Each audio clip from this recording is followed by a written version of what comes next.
Bismillahir Rahmanir Rahim. Am I in the show? Alhamdulillah. Bismillahir Rahmanir Rahim. Alhamdulillah. Alhamdulillah.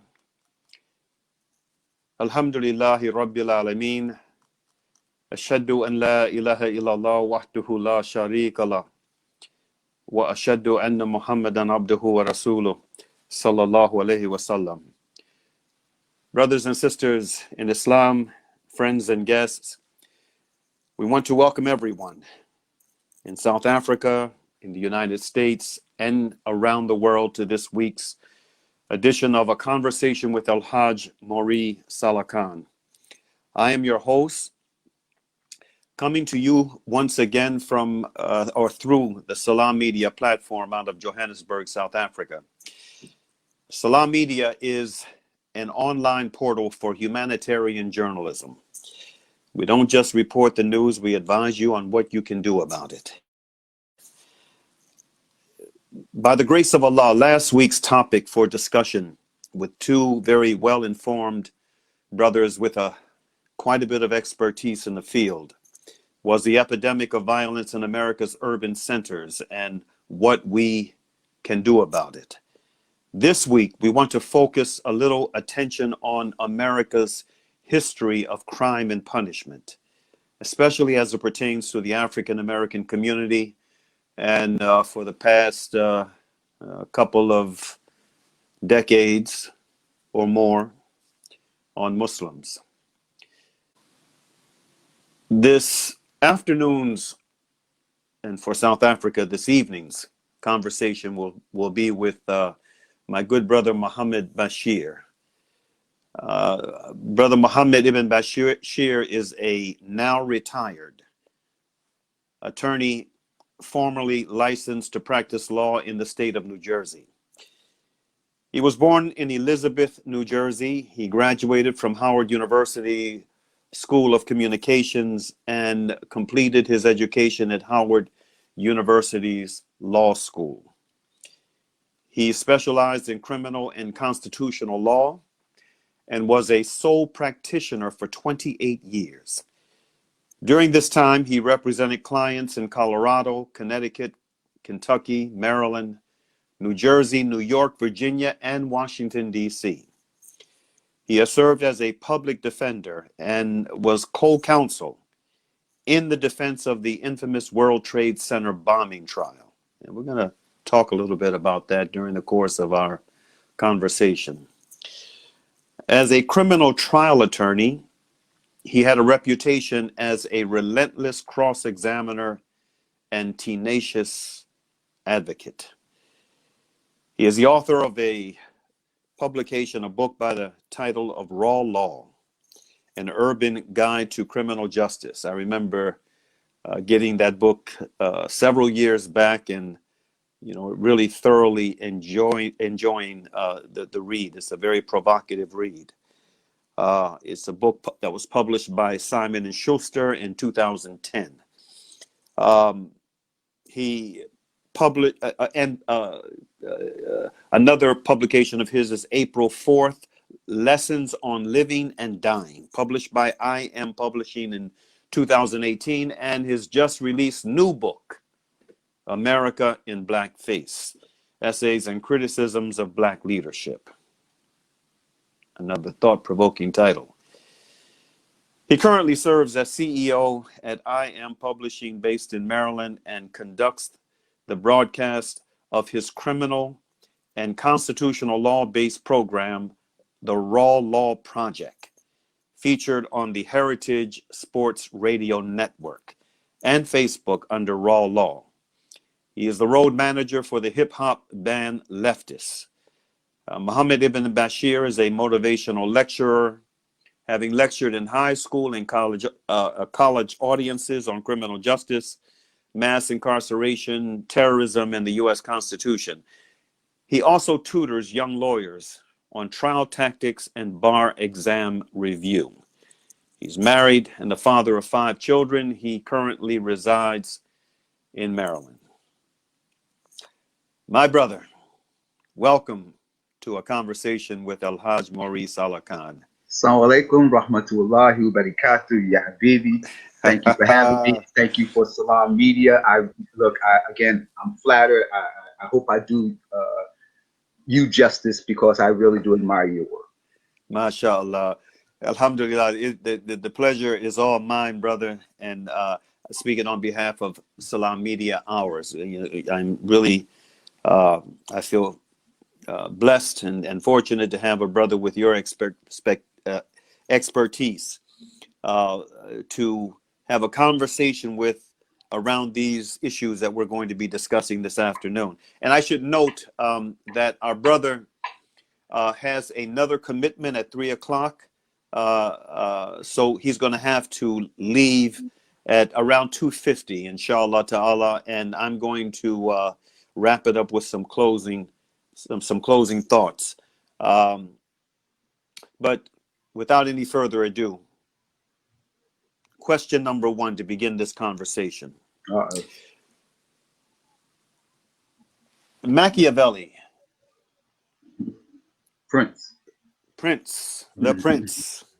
One of the classic works studied at colleges and universities all over the world, especially throughout the West.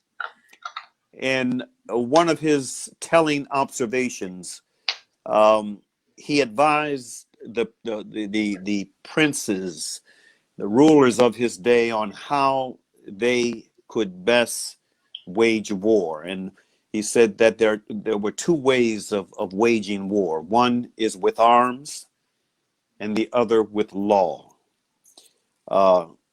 Spoke of using law as a weapon of war. How does this quote factor into your experience, Zaki? Well, actually, all right. So let me do it on a historical framework as it relates to the law. In order for you to enslave a people, in order for you to dominate a people, you have to bring them under control. It's just not a matter of forces, equal forces, or even unequal forces battling. It's in order for you to gain victory, you have to bring a particular force under control, under submission. That's how you gain your victory. How do you bring them under control? What has been historic, at least in the Western Hemisphere, at least since 1250, when the Europeans began to remove the Islamic presence in Europe, is the rewriting of laws to target a particular culture, a particular community. If you recall, back then, the Moors were controlling most of Europe, and the battles were back and forth. So about 1250, the Europeans began to seize control, began to push the Moors back.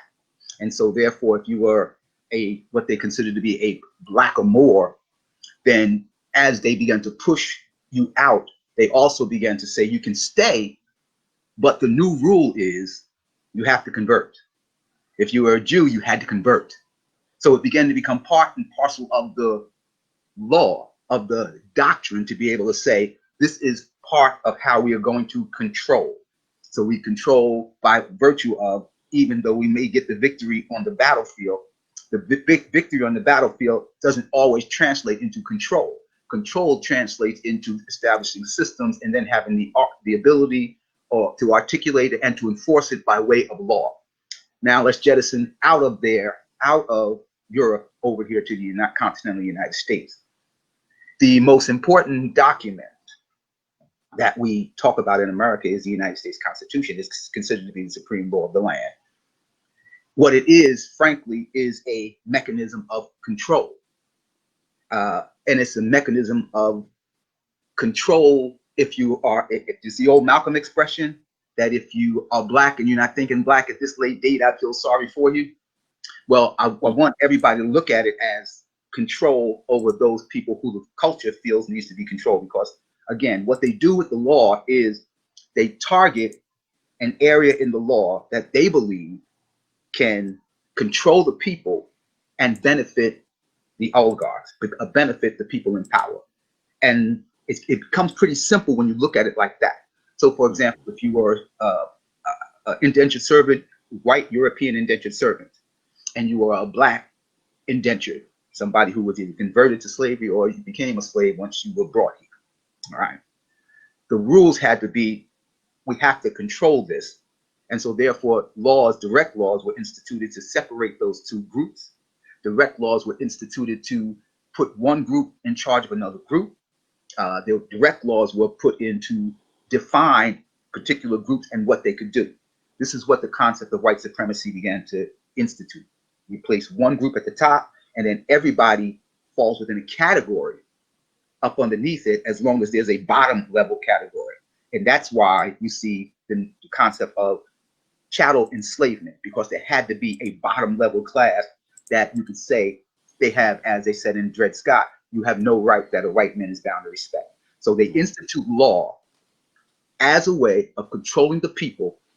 Thus, when you win the war physically, you're able to win the war intellectually, and you're able to control the people. So that's really what law does. And if you have that definition and you look at any law in the United States, especially criminal or constitutional, you look at it from the aspect of who it intends to control, then you get a full understanding of what the United States has been and continues to be about. Okay, with that in mind, I want to share with you a quote from the late New York State Supreme Court Justice Bruce Wright. And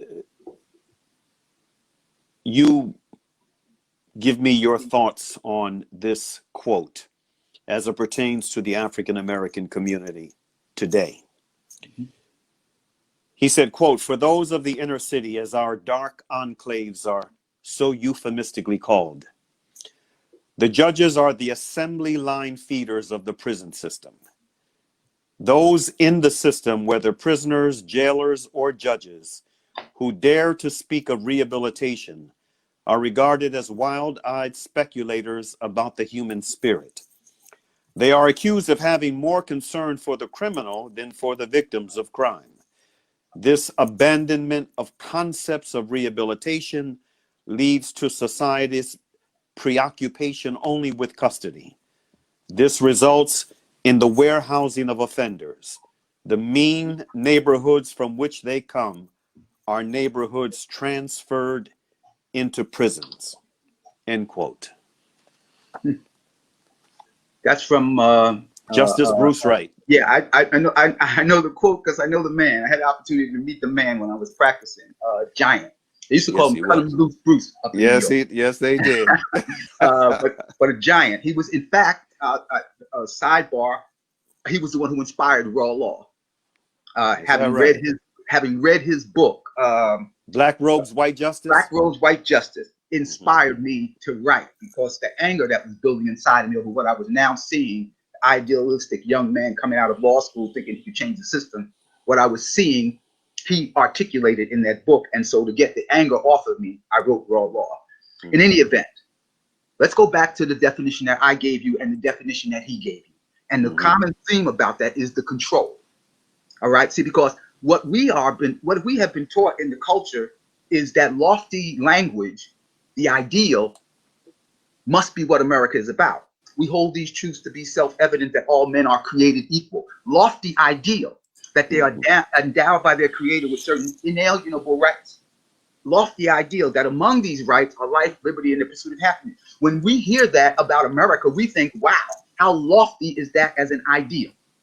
Now, point to a black man in America, in the history of America, who has been able to say all men are created equal, and it has been sustained by the culture as it relates to any black man.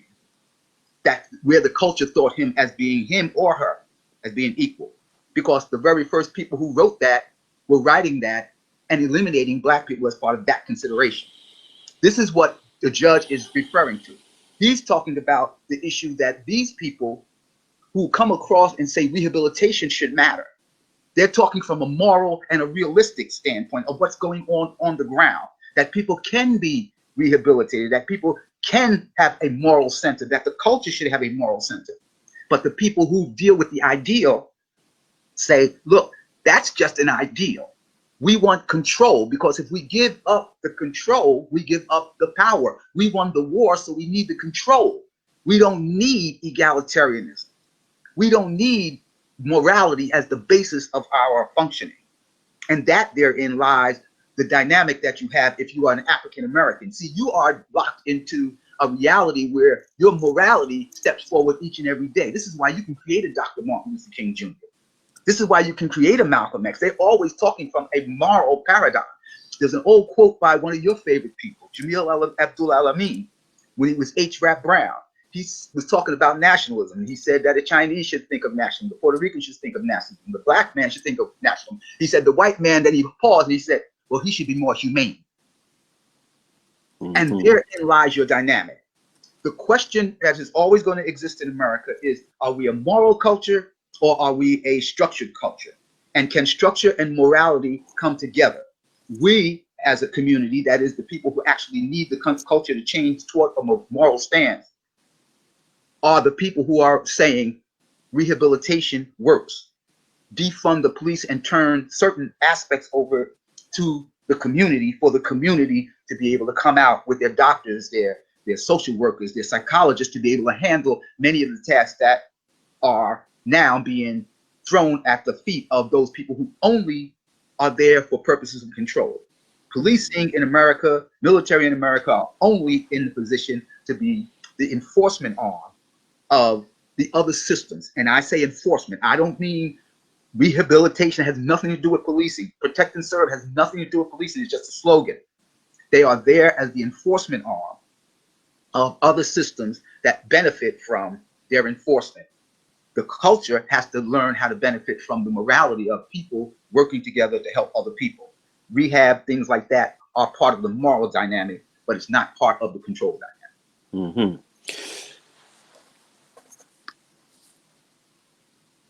I'm interested to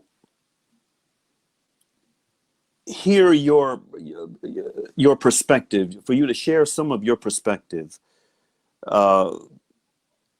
from the experience you had, my brother, the insights that you gleaned from your involvement in the 1996 World Trade Center bombing case. I've been arguing for years, that what we're seeing today in terms of this heavy-handed and fundamentally unjust approach to the Muslim community is not something that just began post 9/11. Right. There were indications of this, very clear indications of this prior to 9/11, and that World Trade Center bombing case is an example of that. And I'm reminded of something that Bill Kunstler said, and I'm sure that you knew him as well. Yes. In his book, My Life as a Radical Lawyer, I had an opportunity of having a very in-depth conversation with him about one of the chapters in that book, The Despised Muslim. He said, and if I can remember the quote precisely from that chapter, he said, today, Muslims are the most hated group in America. The moment a Muslim is accused of a crime, the specter of terrorism is raised and everyone panics. And that's how he basically began that chapter. Then he went into a number of case studies that he had been involved in. You were involved in the 1996 World Trade Center bombing case. What are the insights, some of the insights that you gleaned from that experience, from being exposed to that very political case, and how does it relate to what unfolded in the United States post 9/11? Let me tell you about that chapter and that quote. While you were questioning him about that, we were debating him about that. That quote that the Muslims are the most hated. And here's why. Historically, the narrative hasn't changed. Just the naming has changed. What happens is we as a culture, especially in the so-called black community, we get locked into periods as opposed to continuums. You understand what I'm saying? It was the 60s, right, as opposed to it's America. America is a continuum. So the first people who are brought over here are labeled slaves. All right? Meaning that their rights and their privileges and their language is taken away from them. The next group of people that they encounter, who are probably ancestrally connected to these slaves that they're bringing over are labeled savages, given the word. And so now the mindset of the people coming here is that you have savages and you have people of no value. You got less than humans and savages. These are the people that you're dealing with. If you look at your Declaration of Independence by Thomas Jefferson, one of the complaints that he had when he wrote the Declaration of Independence, by the way, our people only read the preamble. We don't really read the whole declaration, but he had like 20 complaints. One of them is where he actually says, you left us here with these savages. He's talking about the so-called Native Americans. So words are part and parcel of the control and part and parcel of white supremacy. Now, let's take that and jettison it up all the way through history, because I see your mind is going, you're thinking about all the different labels that were placed on black people and other people as they come over. Chinese, gooks, this, that, and the third, you know, all this kind of stuff. So we get up to the World Trade Center bombing. One of the things that you have to recall on the World Trade Center bombing is it's right on the heels of a couple of three things. It's on the heels of the domestic crack powder war on drugs, and it's on the heels of the end of the Vietnam War, as well as the end of the so-called Cold War. So now you have and no enemy in a culture that needs an enemy in order to maintain control. See, one of the things that the civil rights movement did when it shook up the world was it brought people together of all cultures, religions, persuasions, to say something is wrong with our culture. Led by voices like King, led by voices like Snick, led by voices like Malcolm. Something is wrong with our culture. So then therefore they had to find a way around it. And what they do is when they don't have an enemy, they'll create an enemy. This is why Indians became savages. This is why slaves became 3/5 of a human being. This is why Chinese became gooks. This is why your Boxer Rebellion in the early 1900s. You don't have an enemy. The government needs to create an enemy in order for them to be able to get off a control agenda. And that's really what it's about. In order for you to keep this power, you have to be able to control the people, and you do it mentally, emotionally, and you use these code words to get at them. No, better dead than red. Remember that expression? Ushered into McCarthyism, right?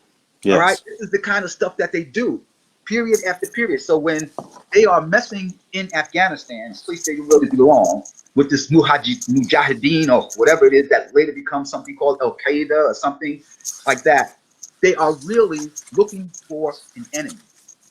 So when the whole thing goes up, what I found out during the entirety of the World Trade Center bombing case, the most important aspect of it to me was the consistency of the government in defining how they would move and how easy it is for them to create an enemy. The word terrorism became uniquely associated with Muslims. So when I tell Kunstler that he says that Muslims are the most hated people, no, they are the most immediate enemy, the most immediately hated people. But black people have never stopped being hated in America, even to the point to where some black people hate being black. It's part and parcel of the culture. But this time, the enemy was going to be, we have to move into the Middle East internationally and begin to control the oil internationally. We have to come off the tail end of the Arabs attempting to embargo oil from us. And we had that debacle of the going back and forth and having to get your gas and on Tuesdays and Fridays and all that kind of stuff. So we had to assert our power somewhere there. So we created that enemy and we called them a terrorist. And so therefore we did better than that. See, it became Muslim because there became a slogan called something called fundamentalism. Remember that expression? Yes. Now it's morphed into jihadist or something along that line. So it's constantly a redefining to create that fear in the populace so that they would allow the government to use control. And that's what I saw, and that's what stuck with me most about that particular trial. Regardless of that it lasted 6 months, regardless of all the evidence that was brought in that was questionable or non-questionable, regardless of what the verdict was, or even the bombing and the deaths of the people. You know, nobody deserves to die innocently, you know, for no reason, for that kind of thing to me. But at the core of it was a revelation for me that here we are again using a political event to redefine who the enemy is going to be so that we could maintain control over something else. This time it turned out to be Middle Eastern and North African oil and politics. And this is what it was used for. So the word terrorism became intimately linked with Muslims, and therefore Muslim communities like Somalia, Iraq, Iran, Syria. You can see the dominoes begin to fall, just like they said they would in the new American century. You can see them all go right back to 1993 in the World Trade Center bombing case, and boom, you jettison all the policies that come right after that, and you see the redefining of Muslims, and then the internment of policies that directly relate to control coming directly out of the words and the verbiage that they use to define these people. Alhamdulillah, and I'm glad you corrected the year. It was 1993. With that being said, Brother Muhammad, with that being said, clearly, you know, what we're seeing today, this trend in how the law is being used as a weapon of war, this continuous trend, and the way that it is morphing from one thing into another in a continuum, as you pointed out. It brings us to the next question. What are your thoughts on some of the major cases involving Muslims post 9/11?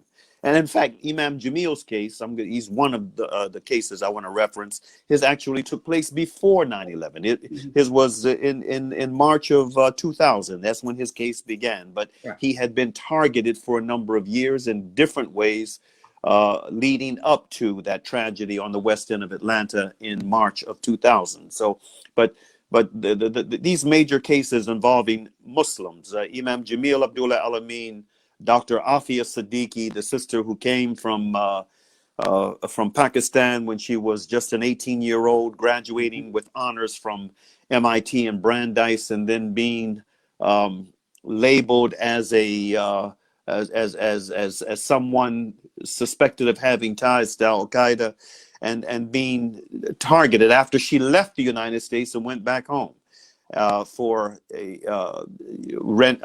rendition operation that had her and her children missing for 5 years before they resurfaced her and then brought her back to the United States, where she has been ever since. So we've got Imam Jamil, we've got Dr. Aafia Siddiqui, we've got the Holy Land 5 case. That was the first major terrorism case involving a charity that was the largest Muslim charity in the United States, doing phenomenal work. Then you have this multitude, never-ending and ever-growing multitude of preemptive prosecution cases involving young Muslims. So what are your thoughts on all of this, Aki? Remember what I told you, there were two concepts that we're going to constantly refer to, at least I'm going to constantly refer to, and that is control and the continuum. Yes. All right. So now I'm just going to start you with, let's just start with the 60s. All right. And see if we can get to understand how the Muslims fit into this control and to this continuum. Okay. Because Malcolm is when you talk to especially immigrant Muslims, the only Muslim they really know is Malcolm X. I mean, you know, Malcolm X, Muhammad Ali, and they might remember that Kareem Abdul-Jabbar or Mahmoud Abdul-Rauf were Muslims, all right? So, I mean, no disrespect to them, but when you come to it, if I go to the Hajj, I should know what the Hajj rules are. So when you come to America, you should know what America is like. And the best way to find out if you're Muslim is to talk to a Muslim who's in America. And believe me, the Muslim in America will tell you from the underbelly to the top, because we've seen it all, right? Yes. All right. So take El-Hajj Malik El-Shabazz. What does he attempt to do that no other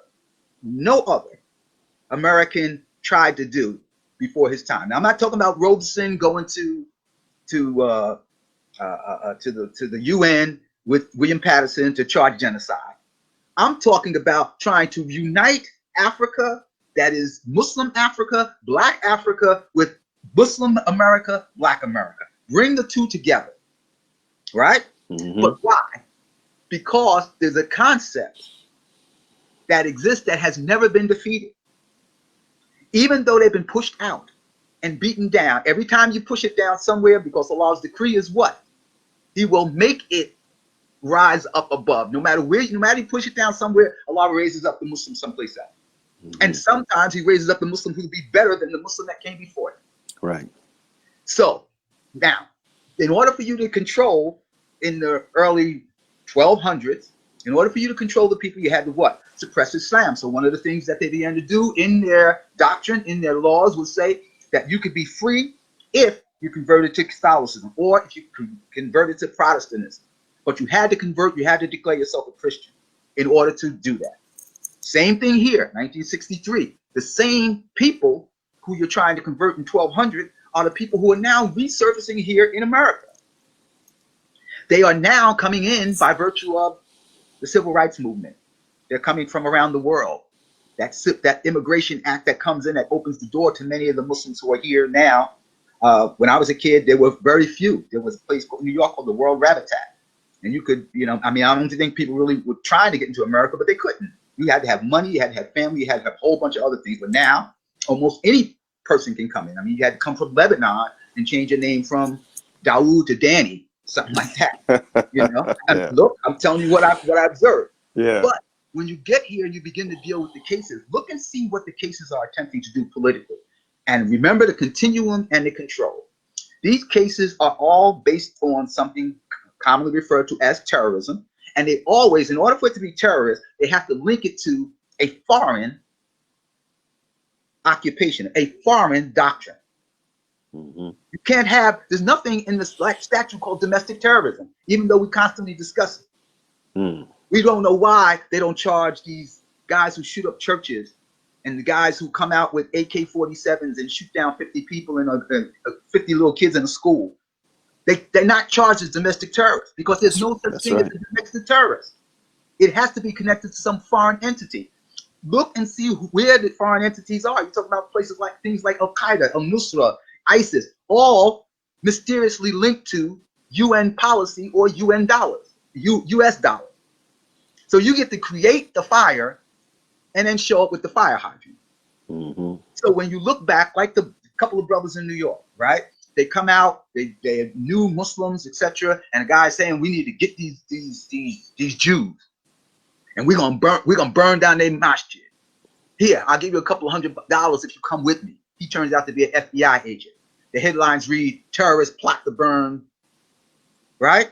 The charity that you're talking about, right? The Holy Land Foundation. What is it doing? It's trying to create opportunities for charitable donations, which is a pillar in Islam. It is an obligation in Islam that you give charity. But they have organized the charity. So then what's the best way to shut down that pillar of Islam is to shut down the people who are taking that charity and making it work somewhere. Like Yemen. Yes. Like Syria. You get to say, wait a minute, there's somebody on their board who's connected to Al-Qaeda or ISIL. Or, they got so many names out there now that they keep saying are Muslim organizations. But again, it connects you to that international connection of an organization that was labeled as a terrorist, and then gives you the opportunity to say terrorism, that code word that sparks fear in everybody's heart. Nowhere near anything like what's going on here with white nationalism, but still the international connection locks you in. So all of these cases, I'm telling you, from the top to the very bottom, all have the same or similar connection to it. Government sponsorship with control at the beginning, the continuum of being able to label a particular group, and then the ability to say, now this is directly associated with Muslims. So whenever you think of Muslim, you think terrorism. Whenever you think of terrorism, you think of evil, and then therefore you can treat Muslims the way you want to treat them in the law, and that helps you to control a Muslim. Same thing they do with black people for 400 years. What is your perspective, Aki, on from me, my humble perspective, this is an unprecedented moment this country is in terms of the pressure that's being brought to bear from the streets. I've I've never seen anything like this, certainly on this level, where there is this enormous focus on not just the way policing has been traditionally done in this country, but on the whole system of law in general.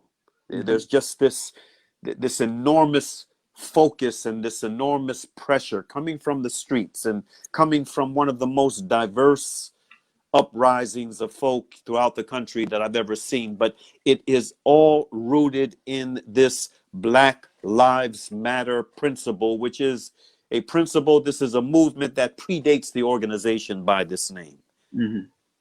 What are your thoughts on what we're seeing today in the United States in the name of Black Lives Matter? I think it's probably one of the, I think we're in a very profound moment. But again, we're in a profound moment that is part of the continuum. Remember when Richard Nixon was president, and maybe about 4 or 5 years ago, somebody interviewed Ehrlichman, and he said, did we know the war on drugs was a fake? Yes, we did. But we needed it to criminalize the liberals with marijuana and the blacks with heroin. So we needed it. Now, what was profound about that? Again, see, because again, we look at it in terms of time and place instead of the continuum. All right. But if you take that statement and put it in the continuum, then you get a chance to see. What Richard Nixon's guy was saying is that this is how easy it is to criminalize a particular group of people and how easy it is to make sure that we put laws in place to be able to continue our control over the people. What you're seeing, what they were saying, what he was saying was that back in the 60s, in the 50s, it was black people by themselves, fighting, struggling, etc. All of a sudden, they began to turn water hoses on black people. All of a sudden, it began to hit the nightly news with Walter Cronkite that this is what was going on to black people. All of a sudden, Muhammad Ali said, "I'm not going to Vietnam. Ain't no Viet Cong called me nigger." And white America finally began to see what black America had been talking about for 200 years. I mean, think about it. Go back to Frederick Douglass' 4th of July speech. What does he say? Are you trying to mock me by inviting me here? A culture that has committed more crimes than a nation of savages. This is what he's saying to the people who invite him to speak. Like, you don't see me because they didn't. But now, in the 60s, they are seeing it on Walter Cronkite. And so now they're coming out. This is not the America that I know. So they began to come out into the streets. Your Goodmans, your Schwerners, they begin to come out into the streets. Your Rabbi Herschels, they begin to come out into the streets because this is not the America that they know, nor the America they want to see. Your Kent States, they begin to come out and protest, right? Your anti-war movement. Muhammad Ali says, "I'm not going." See, because before there was a movement, they was running off to Canada. When Muhammad Ali spoke up, they began to burn their draft cards. But now everybody's home. The confluence of Corona, the confluence of unemployment, the need, the necessity that the government's saying stay home, and out in the middle of that, you have at least 3 publicized and observed borderline lynchings, where mobs chase down black men and kill them.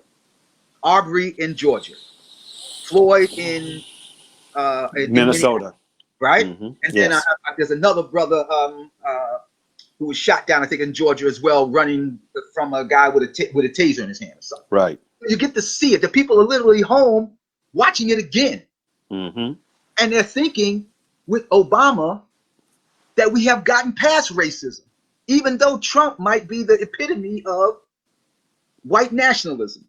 But for them, that's nothing. That's, you know, that doesn't impact me until you see the America as man of color has been trying to describe it to you for 400 years again. And a whole new generation now has the opportunity to see it. And that's what you're seeing out there in the streets. The confluence, the same kind of confluence, is just at a bigger scale. That happened there. And guess who's getting labeled as the enemy again? White liberals. They're calling them what?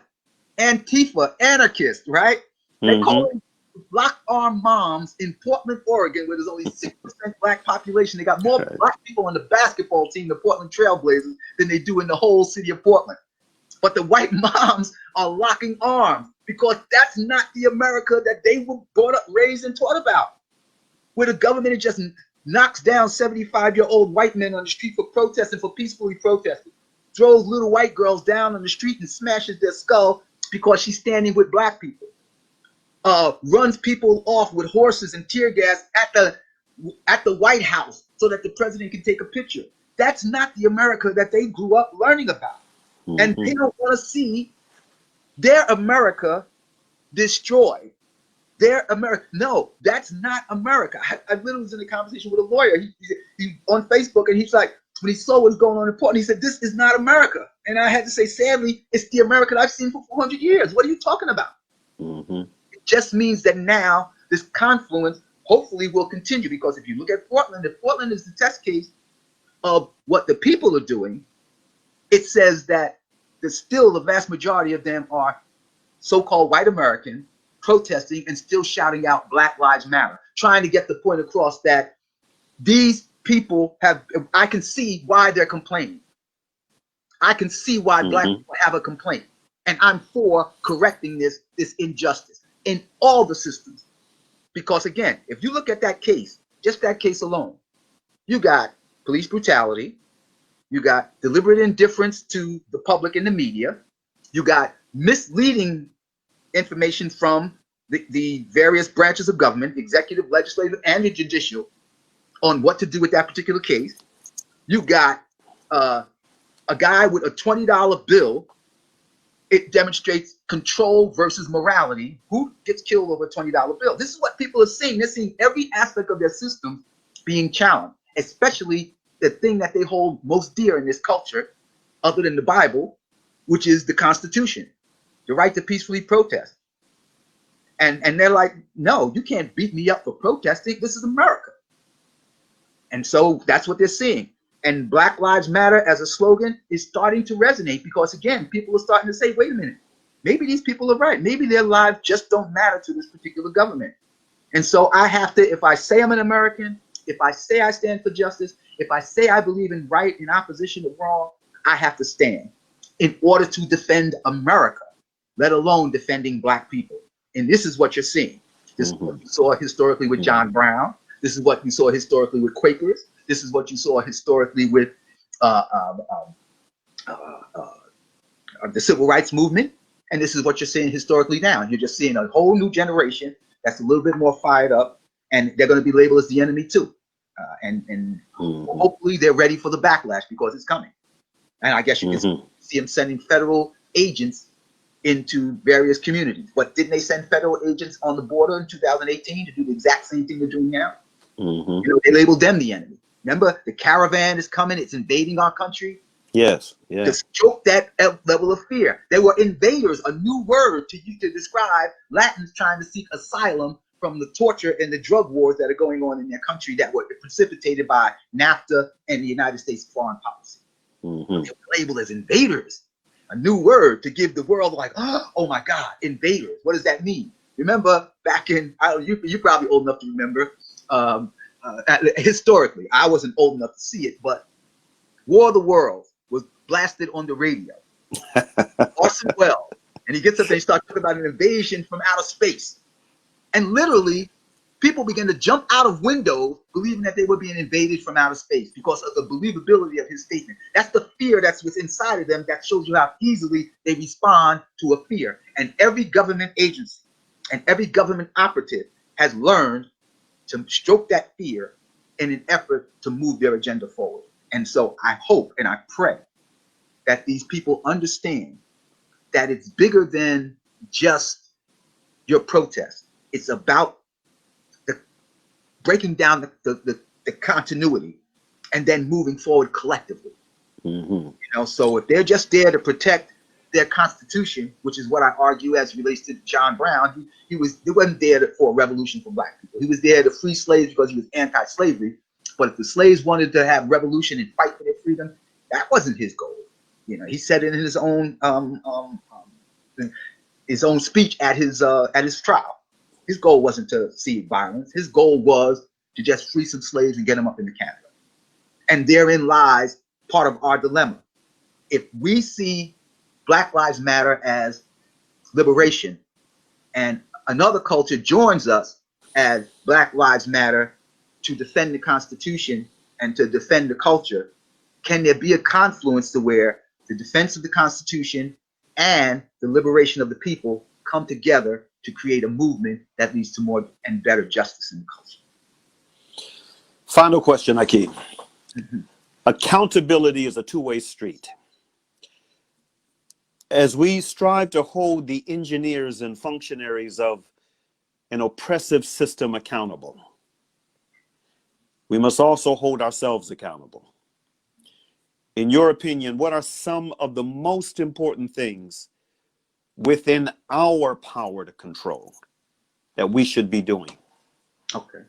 That's such an excellent question considering these times, because I can't even tell you how many times people ask me, what do you think about black on black crime? Like that's separate and apart from the continuum. Mm-hmm. All right. I'm going to give you a list of things that I think we can do. First of all, there is no doctrine, there is no blueprint that I have read or seen for rehabilitation of the soul, like La ilaha illallah Muhammadur Rasulullah sallallahu alaihi wasallam. I think if we're Muslims and we refuse to step forward and assert La ilaha illallah Muhammadur Rasulullah and then practice it the way Rasulullah sallallahu alaihi wasallam authored for us, the way he encouraged us, the way the Sahaba encouraged us, that is with forgiveness in our heart, but firmness in our stance, with debating with hikmah, with wisdom, with that is wanting for your brother what you want for yourself, that is kindness to your neighbor, all the things that with the goal toward we can get to paradise on this. And would I turn away from a bad deed because I know that turning away will get me to paradise? If we can begin to think along those lines, just put that in our mind and begin to step everywhere we step with those things on our mind, putting deen first, then we can begin to implement some of the things that I think will change us. The first one being, we have to not be afraid of our kids. Our kids are there looking for one thing, and that's an education. Can you imagine what it's like as a kid who is about ready to kill someone? Like, I mean, he's a gangbanger. Let's assume he's a gangbanger. If he knew that that gang was created by the government to get him, do you think he would still be a gangbanger? If he knew that the war on drugs in '68 was declared by Richard Nixon to get black people, and you are falling into that trap, if he understood the history behind that, do you think he would still do it? I mean, there'll be some knuckleheads who think I can get around it because the culture tells me you can get around it. You can be Jay-Z. You know what I mean? You can hustle. That's why they put things like power and empire on the screen so that you can think you can get around it. When the real goal is to incarcerate and to enslave again under the 13th Amendment as many black people as you can. So if we are going to change this, we have to begin to not fear our kids. 2, not fear educating our kids. 3, not fear black scholarship. You know what we do as Muslims? We'll run to Imam Ghazali and forget that there was a Francis Welsing who lived in America. You know what I mean? So somewhere there can be divergence between the two. The scholarship is scholarship. If she's a psychologist and he's an imam, then I want the imam. But I also want the scholarship on what racism and white supremacy means. And we can't be afraid to put the two together in a meaningful way that allows us to educate. Because everybody tells you education is the key. The problem is we allow ourselves to send our kids to public school and get that education, so they get indoctrinated into self-hate. And therefore, when you talk about accountability, what does that mean to them? What does that really mean to them? And that's really what our problem is. So as far as I'm concerned, the key to this is, 1, we as Muslims have to hold on to our deen. 2, we were sent here as to be a middle nation, so we should be in the middle of everything. 3, we should educate our kids and then therefore educate every community around here as to what the blueprint for unity and struggle really is, because we have unity and struggle in our house. And then we have to go ahead and implement an educational policy that says this is how we do it, and we'll be willing to defend it with our voices, with our hands, with our hearts. Alhamdulillah, my brother Muhammad Ibn Bashir, this has been a really a wonderful conversation, brother. I have thoroughly enjoyed it myself, and I'm sure that the audience has as well. Inshallah ta'ala, we're going to have you back for another one. But before we close, would you like to say something very quickly? We're at the 2:52 hour now. Would you like to say something very quickly about your books? So people can know. Yes, inshallah ta'ala. April 4th, Lessons on Living and Dying. You can contact me at m-7@hotmail.com and get that. Raw Law, An Urban Guide to Criminal Justice is Simon & Schuster publication. You can get that anywhere. The other ones are self-published. I decided not to go the corporate route, and America in Blackface is now ready. You can pre-order it. You can, again, at m-7@hotmail.com. And again, brother, thank you so much. These are conversations that we absolutely have to have, and I pray that we continue to have them, and we continue to try our best to educate ourselves and educate our community, because with education, the kind of education that liberates, we're going to win. Alhamdulillah. May Allah ta'ala bless you, brother. Inshallah ta'ala, we will have you back soon, inshallah ta'ala. Thank you again. Assalamu alaikum wa rahmatullahi wa barakatuh. Wa alaikum salam wa rahmatullahi wa barakatuh. Stay strong, you hear? Yes, indeed, inshallah ta'ala. Wa alaikum salam. Brothers and sisters, we have some minutes left on the on our time for this broadcast, and so what I want to do is share something that is connected with the conversation that we had last week with our two esteemed brothers, Brother Khalid and Brother Rashad, and the conversation that we just had this afternoon with our brother Muhammad Bashir. This book that was just recently released, published, alhamdulillah, by the Aafia Foundation, and available on Amazon and directly from us, of course. The Imprisonment of Imam Jamil Abdullah Al-Amin, the former H. Brown, Is It a Government Conspiracy? I want to share something with you in our remaining minutes from the prologue. I want to share with you the prologue. But before we get into the prologue, and we're going to go a little over the 3 o'clock hour, but it will be, I'm sure you will find it to be time well spent. First, the introduction. March 16th, 2020 marks 20 years since the tragedy unfolded in Atlanta, Georgia, that would have a traumatic impact on many lives. Today, Imam Jamil Abdullah Al-Amin, the former H. Brown, is prisoner number 99974-555 in a federal institution in Tucson, Arizona. It should be noted that for most of these years, Imam Jamil, as he is commonly known, a state prisoner, was housed in the federal government's only supermax prison located in Florence, Colorado. While he no longer resides in that facility, he still remains under special administrative measures, imprisonment conditions which continue to take a toll on his health. The case of Imam Jamil Abdullah Al-Amin, Is It a Government Conspiracy?, was first published in 2002 as a small booklet in the aftermath of what masqueraded as a fair trial in downtown Atlanta. Our intent in publishing the booklet was to brief concerned folk around the nation on the substance of his case. The booklet has been out of print for a number of years, but the struggle for justice continues. Those of us who believe in Imam Jamil's innocence felt the need to reissue the publication with more exculpatory evidence for the court of public opinion to consider. The Imprisonment of Imam Jamil Abdullah Al-Amin, Is It a Government Conspiracy?, is now a small book with other voices brought into the mix beyond my own. Through this updated treatise, we pray that many of the readers unfamiliar with the life and legacy of Imam Jamil, the former H. Brown, will gain a deeper appreciation for who he is, a deeper sensitivity for where he is, and a deeper awareness of how he came to be where he is.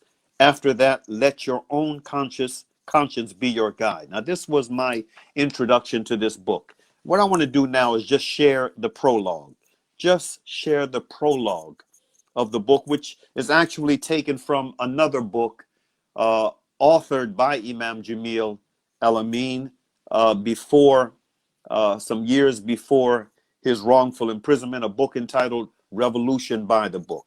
This is the prologue from Revolution by the Book.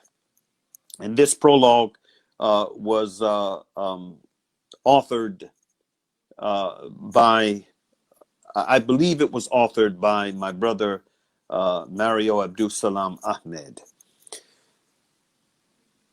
The following prologue, with a few minor modifications, is republished here courtesy of Writers Inc., publishers of Revolution by the Book, a thought-provoking treatise on the fundamental tenets of Islam, authored by Imam Jamil Abdullah Al-Amin, the former H. Rap Brown.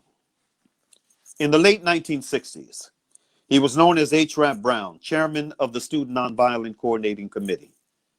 And some of you, no doubt, most of you are probably aware of the fact that one of the other prominent figures from SNCC, from the Student Nonviolent Coordinating Committee, has just passed, former Congressman John Lewis. He was then, he received the ceremonial title, Minister of Justice of the Black Panther Party, and as someone who made the FBI's most wanted list. He later became known as Jamil Abdullah Al-Amin, Imam, or spiritual leader of an international Muslim community based in Atlanta, Georgia. As a Muslim leader, Imam Al-Amin is recognized for his dedication to the principles of the Holy Quran and the tradition of Prophet Muhammad, may the peace and blessings of Allah be upon him. He frequently spoke at universities and Islamic organization conferences and conventions. More than 17 communities throughout North America and the Caribbean pledged allegiance to his leadership. After a lifetime of involvement in the struggle of African American people for justice and liberation, the commitment of Imam Al-Amin never wavered. He stated, quote, "The struggle is an ongoing process. Many times, people mistakenly identify movement as struggle. Movement is only a phase of struggle. When the first slave rebelled against being a slave, he gave an alternative to slavery that has been built upon until now. That struggle, and there have been many movements in the struggle. The abolitionist movement, the anti-slavery movement, the civil rights movement, the free speech movement. And on this note, let me just say parenthetically that our brother, our guest today, he spoke about the continuum. This is what Imam Jamil is referencing here, this continuum of movements. He went on to say, it means they come, they serve a purpose, and they go out. We grew to understand that it was a vehicle that moved people from one level of understanding to another level. The civil rights movement had to go out. It's ridiculous today to try to relive it, but the struggle still goes on. The mission of a believer in Islam is totally different from coexisting or being a part of the system. The prevailing morals are wrong. Their ethics are wrong. Western philosophy has reduced man to food, clothing, shelter, and the sex drive, which means he doesn't have a spirit. In Islam, we're not talking about getting the poor to vote. We're not talking about empowering poor people with money. We're talking about overturning that whole thing, man. End quote. Now, this was a quote that was cited in an interview that was done in the city paper. There was a special profile that was on Imam Jamil on January 12, 1992. The prologue goes on to say, Brown, the youngest of three children, was born in Baton Rouge, Louisiana in 1943. His father worked as a laborer for Esso Standard Oil. His mother taught children at an orphanage and also worked as a maid. As a youth, the 5-inch Brown was an excellent athlete, excelling in basketball and football. After graduating from high school, he attended Southern University in Baton Rouge, but did not find the school a place with which he could identify. It was apparent to Brown that an insidious reality existed all around him, but went unmentioned. Quote, he said, "It was from watching white people, what they had and what we had, that I learned about this country."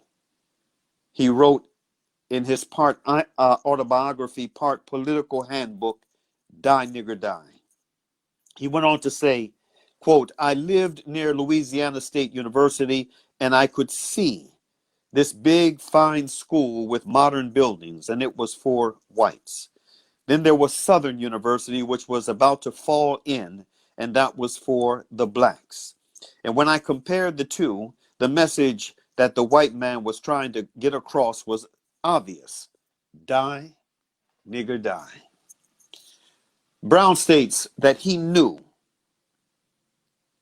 who I wanted to identify with. It was the bloods in my neighborhood, the guys who hung out on the block or down on the corner. I always hung out with cats who had made hanging out a profession. I found that it took special skills to hang out for 14 hours just laying and playing, end quote. The name given to him by his parents, and again, this is another quote from Die Nigger Die. The name given to him by his parents was Hubert Gerard Brown. The street named him Rap. He had a scathing dexterity with the language, combining profound intellect and blunt coarseness. He said, "We played the dozens like white folks play Scrabble, a mean game where you tried to totally destroy somebody else with words," end quote. Influenced by his readings of many writers committed to the struggle of blacks for freedom, the 19-year-old H. Rap Brown found the environment around Howard University in Washington, D.C. inspiring and motivating.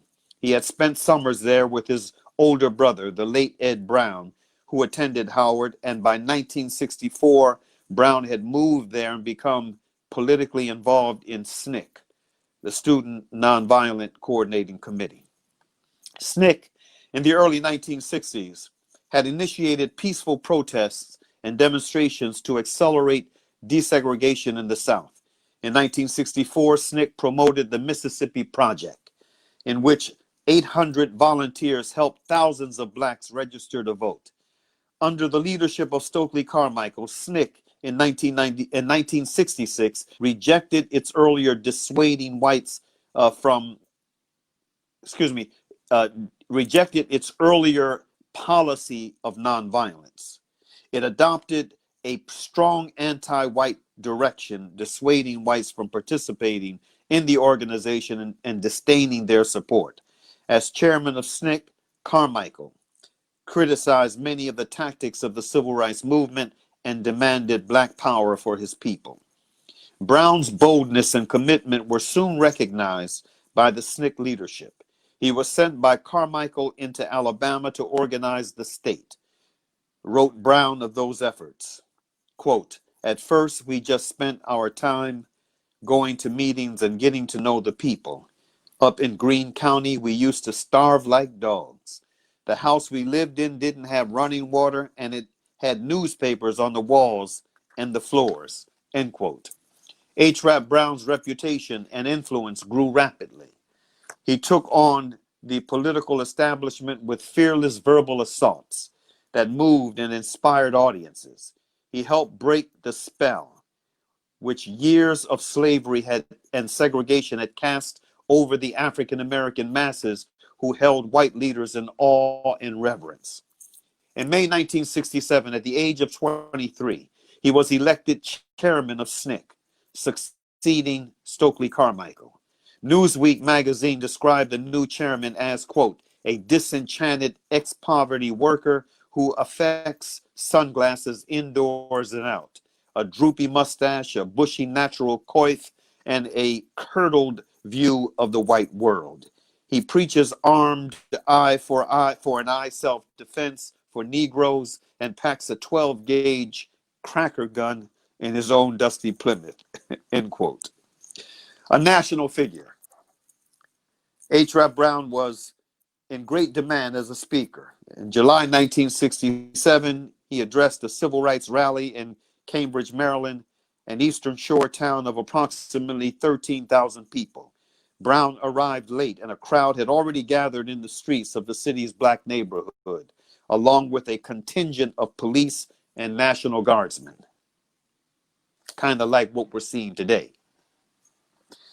A national figure. Reportedly, Brown addressed the crowd in his usual fiery style from the hood of a parked car. He stormed, quote, "Take your violence to the hunkies. You've got to get some guns. Burn and tear Cambridge down. If Cambridge doesn't come around, burn it down. Get yourselves some guns. The town is ready to explode. If you don't have guns, don't be here. You have to be prepared to die," end quote. After I spoke, people were just milling around. This is, again, a quote from H. Rap Brown. After I spoke, people were just milling around. A young lady who lived up towards Race Street, where a bunch of white policemen were, asked me to walk her home because she was afraid to go by herself. Myself and two other people were walking her home, and some dudes opened fire on us with shotguns from the bushes. We found out later the gunsmen were black policemen. I was hit. They were shooting at us a long time, and after I got hit, I dove to the ground, rolled over, and made my way over to a ditch and went into somebody's yard. After the shooting, there was a lot of commotion. People went out in the street and just started tearing everything up. And a few hours later, they burned the school again. 2 weeks before I came over and spoke, people had burned the black elementary school because it had been a rat-infested, roach-infested place. People were paying their tax dollars, and the students were forced to go to school in that condition. It was terrible, man. Conditions caused riots, not rhetoric, end quote. The aftermath. Pine Street Elementary School, along with 2 blocks of homes and businesses, went up in flames. Brown disappeared, some say concealed in a coffin and driven out of Cambridge in a hearse. Maryland State Police and the FBI issued warrants for his arrest. 2 days later, he was arrested by FBI agents in Washington, D.C.'s National Airport and charged with unlawful flight to avoid prosecution. 3 weeks later, the state of Maryland charged Brown with inciting to riot. Freed on $100,000 bond, Brown continued to speak boldly to the nation. In 1967, within hearing distance of the White House in Washington, D.C., he roared, quote, "If you're going to loot, loot yourself a gun store. You got to arm yourself, brother." In Detroit, he declared violence is as American as cherry pie. This is a quote enshrined in Bartlett's familiar quotations. This country has delivered an ultimatum to black people. America says to blacks, you either fight to live or you will live to die. I say to America, freedom or death. By 1968, much of SNCC's leadership had merged into the Black Panther Party, which had been organized in Oakland, California, by Huey P. Newton and Bobby Seale. The Black Panthers called for neighborhood control of such services as education and the police. More importantly, they supported the use of guns for self-defense and to protect the oppressed. The FBI labeled them, quote, "the most dangerous and violence-prone of all extremist groups," end quote. Brown became the Panthers' Minister of Justice. In December of 1969, a police raid on Panther headquarters in Chicago resulted in the deaths of 2 Black Panther leaders. Police riddled the apartment with bullets in a controversial show of force. Earlier the same year, Seale and other Panthers had been charged with killing a suspected informer. And let me just say, those 2 um, murdered Panthers who were murdered by a phalanx of heavily armed Chicago police in the middle of the night. One in bed with his pregnant fiancee was Fred Hampton and Mark Clark. These were the two Panthers that were murdered in the middle of the night by Chicago police. Getting back to the read. An undeclared war was being waged against the Panthers. Brown's attorney, William Kunstler, who also defended the Chicago Seven and other Black Panthers, delayed Brown's trial for 2 years.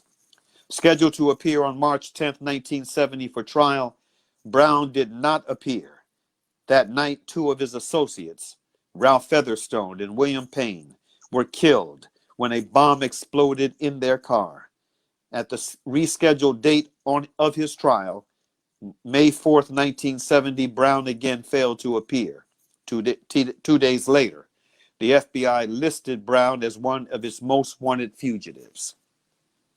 Brown eluded the FBI for a year and a half. On October 16, 1971, he surfaced. With 3 supporters who had joined him, he led an attack on a New York City bar targeted for exploitation of the community, and word on the street labeled it as a drug den. A shootout with police ensued and Brown was wounded, captured, and taken to the detention facilities at Rikers Island. Behind bars, awaiting his trial, he recalls that the Muslims would come inside the prison and they would have services on Friday. They extended an invitation for me to come down to the services, and I attended. I came down to Jummah, but I didn't become a Muslim at first. In the struggle, we were familiar with Islam in different ways because there was a lot of conversation in the media of Malcolm X, his odyssey from early life to being a Muslim when he died. He was a visible image, and I'm sure his conversion to true Islam had an impact on many different people. It made me look at Islam even more seriously than I would have. I began to ask myself, in terms of what they are talking about, what's wrong with it? I couldn't find anything wrong. It caused me to investigate even more, which required my becoming a Muslim. According to Brother Jamil, end quote, according to Brother Jamil, becoming a Muslim was no more than a continuation of a lifestyle, he said. Most people don't have a true picture of what Islam is. Islam is not nonviolent. There is a right to self-defense, and there is a right to defend your faith. Allah says that fighting is prescribed for you. Fight tyranny and oppression, for tyranny and oppression are worse than slaughter. So fight them wherever you may find them. End quote. It became evident that to accomplish the things we had talked about in the struggle, you would need a practice. Allah says he does not change the condition of a people until they change that which is within themselves. That is what Islam does. And it points out right from wrong. It points out truth from falsehood. End quote. H. Rap Brown made his declaration of faith in late 1971. Henceforth, his name would be Jamil Abdullah Al-Amin. He was to remain in prison at Rikers Island until 1972, when he was moved to a jail in Long Island City and then to the Tombs. His trial for armed robbery and assaulting a police officer was finally brought to court in 1973. It was a strange fare for a jury to digest, beginning as it did with a prayer and ending enigmatically with a poem. Before a hushed courtroom crowd, H. Rap Brown took his lawyer's place to deliver the opening statement. In blue jeans and a beige knit skull cap, he stood quietly, and his head bowed for several moments, palms extended heavenward, murmuring a Muslim prayer.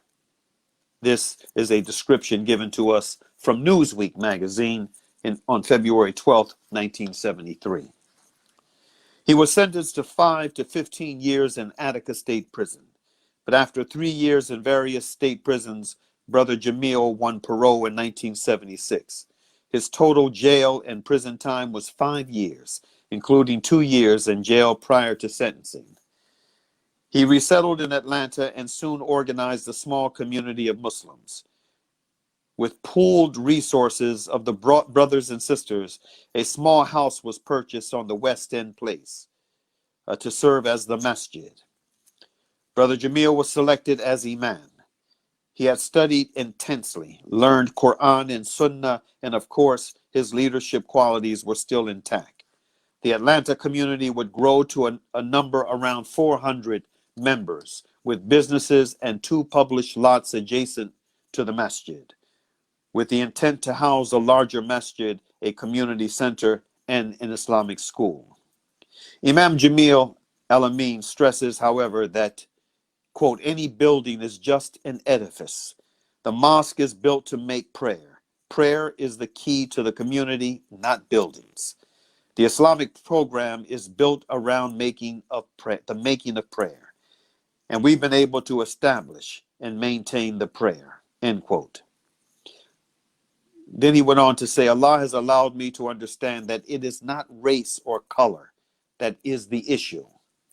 The only important thing is the word of Allah. Since Islam, I understand that truth is not relative. Truth is universal. There is no God but Allah. It is the truth on which the whole universe rests, and nothing changes that.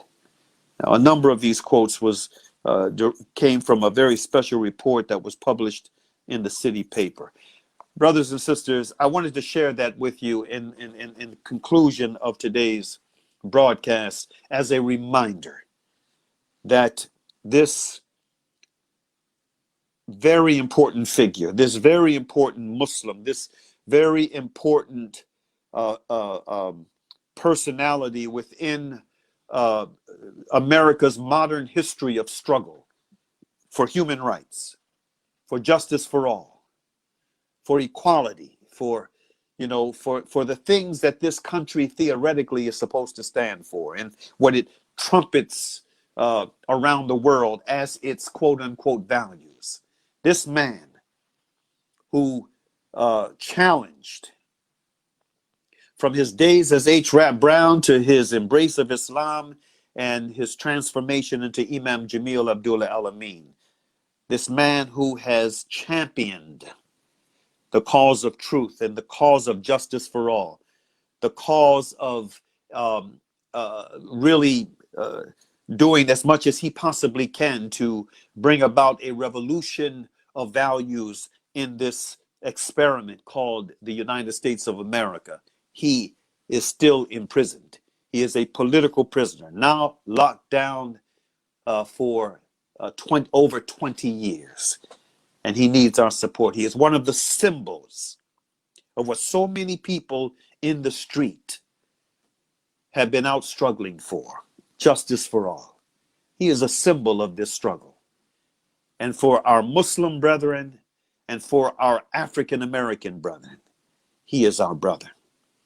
He is our brother, and we have a special obligation to him and to doing as much as we possibly can to see him taste freedom again and become himself an active part of this struggle. I'll conclude with this. Given Imam Jamil's stellar record of service to his community and to the community at large, I have absolutely no doubt whatsoever, that if Imam Jamil Abdullah Al-Amin had not been imprisoned for the past 20 years, I really don't believe that conditions in the Black community would be as dire as they are, especially as it pertains to the Black on Black fratricide in our communities. I really believe that the Muslim community would be much further